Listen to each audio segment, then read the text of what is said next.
Baik, selamat pagi, selamat siang untuk anak kami kelas 9. Bertemu lagi kita di pelajaran fisika.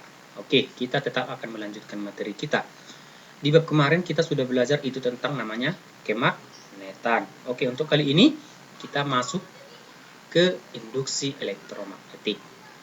Oke, tapi kita tetap berangkatnya dari sini untuk induksi elektromagnetik itu adalah berangkatnya dari kemagnetan. Oke, di kemarin kita sudah pelajari bagaimana cara membuat magnet.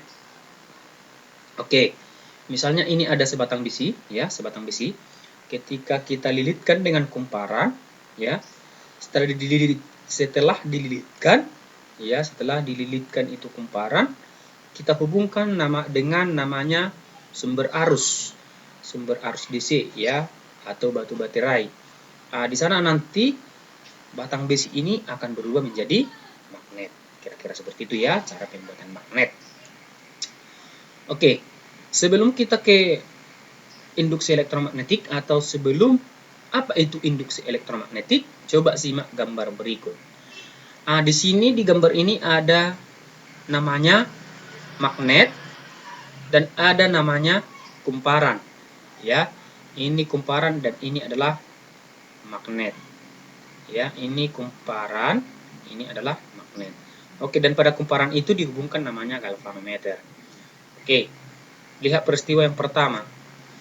Oke, ketika magnet didekatkan ya terhadap kumparan, maka jarum galvanometer itu menyimpang ke kanan.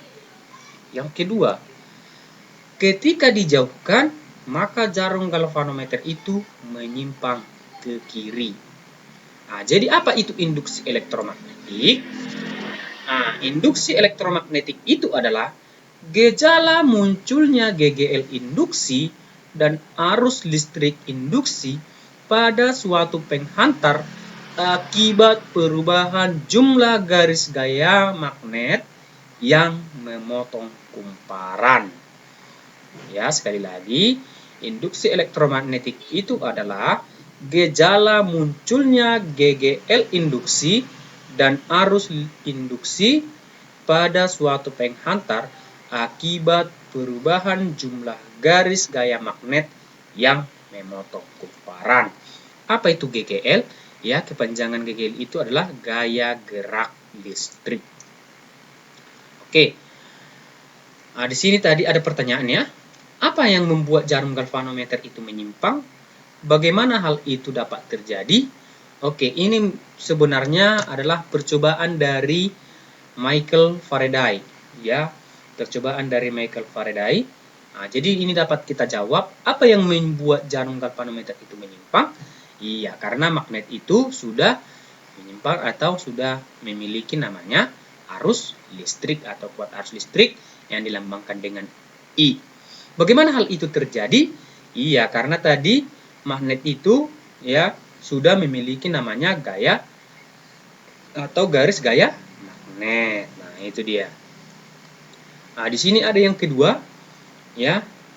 Yang kedua ada magnet ya. Magnet itu utara, selatan, dan di tengah itu namanya medan magnet ya atau garis gaya magnetnya. Apa yang terjadi nanti pada jarum galvanometer ini ketika kumparan ini bergerak melalui daripada gaya magnet ini, dari garis gaya magnet ini. Oke, perhatikan ya. Oke, ketika bergerak mendekati dan menjauhi, ya, maka jarum galvanometer juga sama bergerak ke kiri, ke kanan ya. Oke. Apa yang terjadi ya dengan jarum galvanometer saat penghantar digerakkan memotong garis-garis gaya magnet? Iya, di sana adalah jarum galvanometer itu menyimpang ke kanan. Oke. Yang kedua, apa yang terjadi saat penghantar digerakkan searah garis gaya magnet? Ya, tidak ada terjadi apa-apa ya. Itu tadi jarum galvanometer ini tetap diam. Ya, jarum galvanometer itu tadi tetap diam. Oke.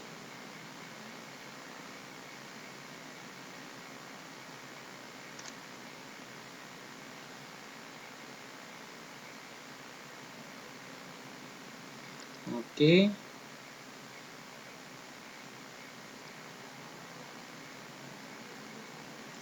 Oke, ini tadi itu jarum galvanometernya adalah tetap diam. Oke, yang berikutnya. Cara menimbulkan gaya gerak listrik induksi. Cara yang pertama, oke, tapi sebelum kita lihat apa itu, lihat dulu gambar berikut sama halnya seperti tadi ya. Ini nanti, oke, diarahkan masuk keluar. Kemudian memutar-mutar magnet di arah kumparan. Oke, maka ini hasilnya. Yang pertama itu adalah menggerakkan magnet masuk keluar kumparan, dan yang kedua memutar magnet di depan kumparan. Oke, yang ketiga, coba perhatikan ini. Di sini ada namanya saklar. Di sini ada sumber arus, ya, arus DC. Apa yang terjadi nanti pada namanya jarum galvanometer yang ini? Oke, coba perhatikan. Oke, ketika solar di-on-kan, ya, atau dihubungkan, maka terjadi namanya di sana garis gaya magnet. Dan ketika ada jarum gaya magnet, maka tadi jarum galvanometer ini namanya menyimpang. Oke, saya ulang. Ya. Iya, udah jelas dilihat ya. Oke. Ketika diputus, bergerak ke kiri. Nah, itu dia. Jadi di sana adalah mutus arus pada kumparan primer yang didekatkan terhadap kumparan sekunder. Nah, itulah ada 3 tadi cara menimbulkan gaya gerak listrik magnet. Oke, yang keempat. Ini dialiri namanya oleh arus tegangan tinggi atau tegangan bolak-balik pada kumparan primer yang didekatkan terhadap kumparan sekunder. Kalau yang tadi yang ketiga itu arus DC, ya, atau batu baterai, sedangkan ini adalah arus AC atau tegangan tinggi dari PLN boleh. Nah, ini. Oke, di sana saya rasa nggak ada yang sulit. Kamu tinggal menyimak apa yang Bapak jelaskan. Arah arus listrik induksi. Ya, arah arus listrik induksi dapat ditentukan dengan hukum Lenz yang bunyinya jika GGL yang timbul pada suatu rangkaian, maka arah arus induksi yang dihasilkan sedemikian rupa sehingga menimbulkan medan magnet induksi yang menentang perubahan magnet. Nah, ini dia. Nah, udah sama seperti yang tadi. Itu juga gambarnya dibolak-balik. Oke, kutub utara magnet bergerak mendekati kumparan. Apa yang terjadi? Iya, ini jarum galvanometer adalah menyimpang ke sebelah kanan jika menjauhi, ya, dan jika menjauhi maka dia bergerak ke sebelah kiri. Nah, ini tadi. Nah, itu aja dari kesimpulan ini. Oke, alat-alat yang menggunakan prinsip induksi elektromagnetik. Yang pertama ada dinamo AC, yang kedua dinamo DC, dan yang ketiga adalah dinamo sepeda. Nah, ini sudah bisa kamu lihat dalam kehidupan sehari-hari ya, yang ini. Misalnya dinamo sepeda, ini nanti ketika poros ini ya berputar maka lampu ini akan menyala. Makanya kalau dia dinamo pada sepeda, semakin kencang sepedanya maka lampunya itu semakin terang, ya, kira-kira seperti ini. Ya, ketika berputar lampu menyala. Oke. Nah, di sini nggak perlu, ya, bisa kau baca juga di buku nanti. Oke, yang keempat itu ada transformator. Apa itu transformator? Itu adalah alat untuk mengubah tegangan bolak-balik atau AC. Bagian utama transformator. Ya, perhatikan ini ada tegangan sumber arus, ada nanti ini beban, ya, perhatikan. Oke, kalau dia yang ini namanya kumparan primer. Dan yang ini nanti adalah kumparan sekunder. Dan ada namanya inti daripada besi. Ini intinya. Dan ini adalah nanti adalah sumber tegangan. Nah, itu dia. Oke, jadi kalau dia digambarkan dalam simbol dalam soal itu ya kira-kira seperti ini. Ya, ini dia. Oke, ini nanti adalah kumparan sekunder, primer, dan ini adalah kumparan sekunder, dan ini adalah inti dari besi. Oke, jadi ini juga namanya ini sumber tegangan, yang ini adalah sumber tegangan, dan ini adalah beban yang ini. Nah, jadi nggak ada yang sulit di sana. Oke, persamaan transformator. Pada transformator, jumlah lilitan transformator seimbang dengan tegangannya. Ya, seimbang pada tegangannya. Jadi persamaannya ini. NP per NS sama dengan NP per VS. Oke. Jadi NP itu adalah jumlah lilitan primer, ya. NP ini adalah jumlah lilitan primer, NS ini adalah jumlah lilitan sekunder, dan VP itu adalah tegangan primer, dan satu lagi adalah VS itu adalah tegangan dari sekunder. Oke, yang berikutnya. Transformator ideal, ya, jika energi yang masuk pada transformator sama dengan energi yang keluar dari transformator. Oke, maka di sana adalah ini energi listrik primer sama dengan energi listrik sekunder. Energi listrik primer sama dengan energi listrik sekunder. Maka di sana karena energi listrik ini sudah kita pelajari di sumber arus listrik kemarin, maka dia jadi W sama dengan VP, ya, V dikali I dikali T, ya. Berarti sumber arus itu sama dengan tegangan listrik dikali kuat arus dikali waktu. Maka karena tadi energi listrik pada energi listrik primer sama dengan energi listrik sekunder, maka di sana waktunya nanti habis. Oke, maka berlaku persamaan itu adalah kalau dia namanya energi listrik itu adalah bahwa VP per PS sama dengan IS per IP. Maka bisa kamu lihat di sini keterangannya. Untuk IS itu adalah kuat arus sekunder, sedangkan IP itu adalah kuat arus primer. Oke, jadi kalau ada kamu lihat persamaan di bukumu yang kira-kira seperti ini, N P per N S sama dengan V P per VS sama dengan I S per I P. Nah, itu adalah diambil dari persamaan-persamaan ini. Ya, jadi itu sama. Oke. Jadi ini saya kotaki dulu, saya kotaki. Ya. Saya buat warna mana yang kuning aja, kuning. Oke.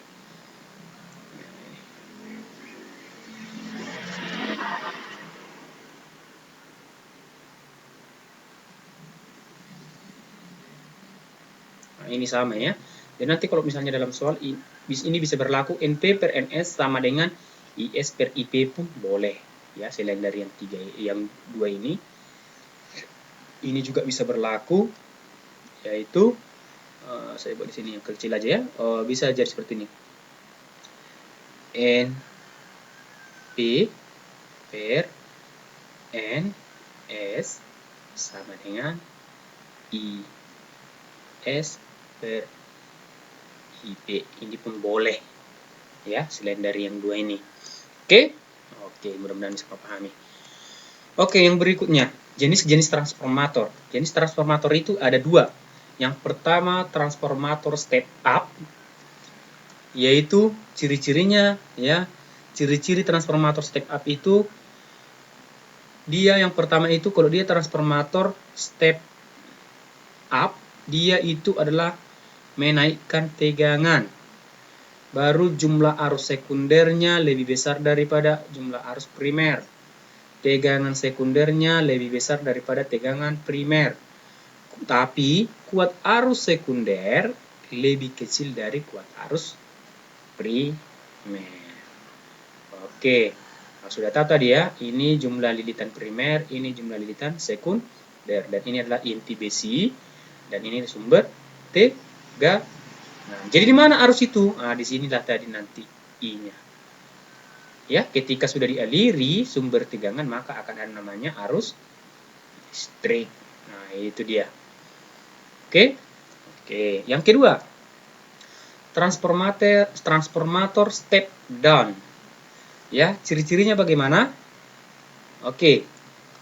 Nah, kalau dia transformator step down itu ciri-cirinya adalah menurunkan tegangan, jumlah lilitan sekunder lebih kecil dari jumlah lilitan primer, jumlah tegangan sekunder lebih kecil daripada tegangan primer, tapi kuat arus sekunder lebih besar dari kuat arus primer. Oke. Nah, jadi nanti ini kamu gambar ya di bukumu, ya, kamu gambarin di bukumu. Oke. Oke. Ini kalau dia pada kumparan primer itu masuk atau input dicatu dihubungkan pada tegangan, yang ini dihubungkan pada tegangan. Sedangkan kalau dia pada sekunder itu adalah keluar atau output, di sana hasil dan dihubungkan dengan lampu. Ya, oke. Contoh soal.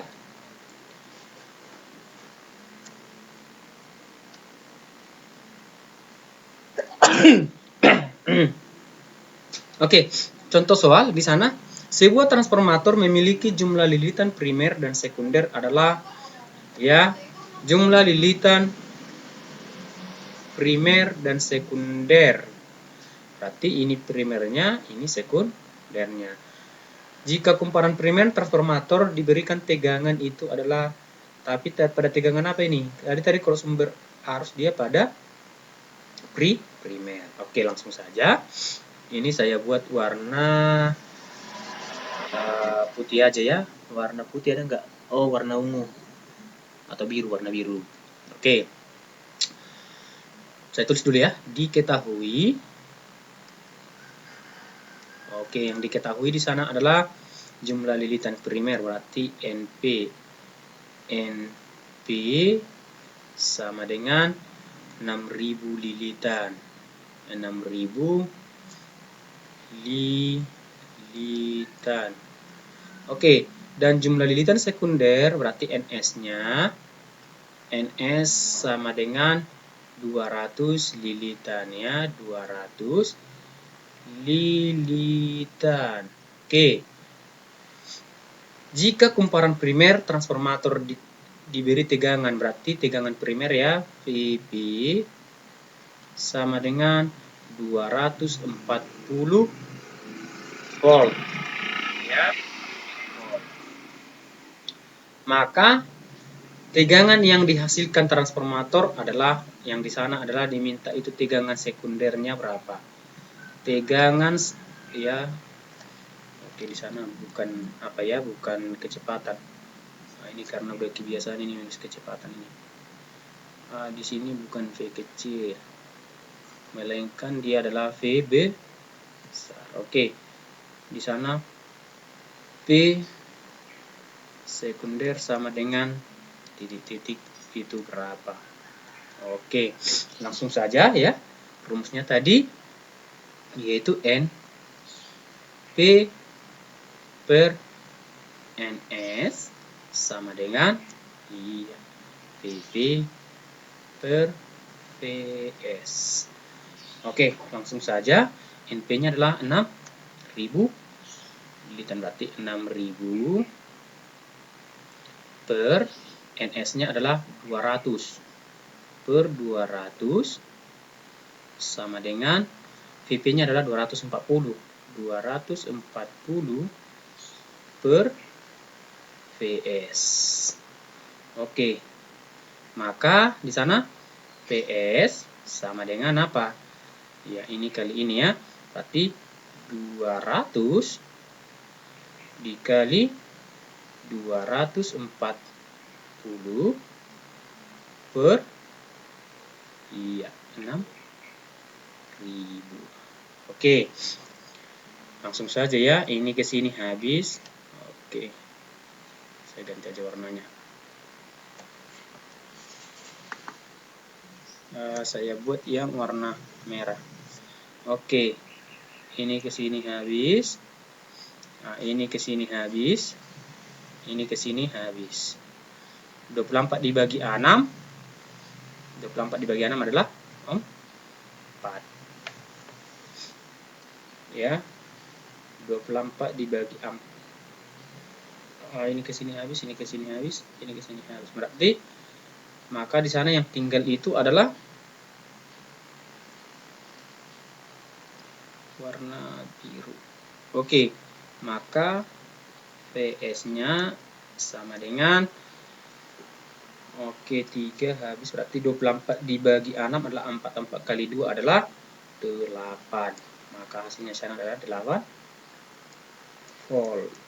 Maka tegangan sekundernya adalah 8 volt. Itu dia. Oke.